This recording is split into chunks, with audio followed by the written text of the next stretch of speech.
Hey, what's up guys? Today's video, let's learn how we can get HypeSquad in our Discord mobile and see if it's possible or not to get it in your Discord mobile version.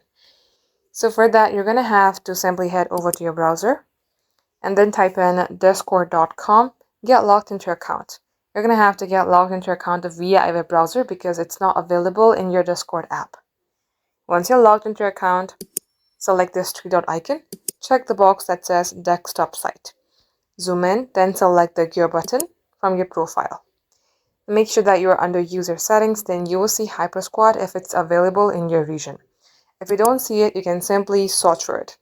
So simply type in HypeSquad, and if it's available, you will see it right here.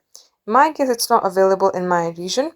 If it's the same case for you, you're going to have to wait for a couple of days. If not, just know that that is not available to you in your region. So guys, these are the things that you could try to get HypeSquad. Thank you for watching.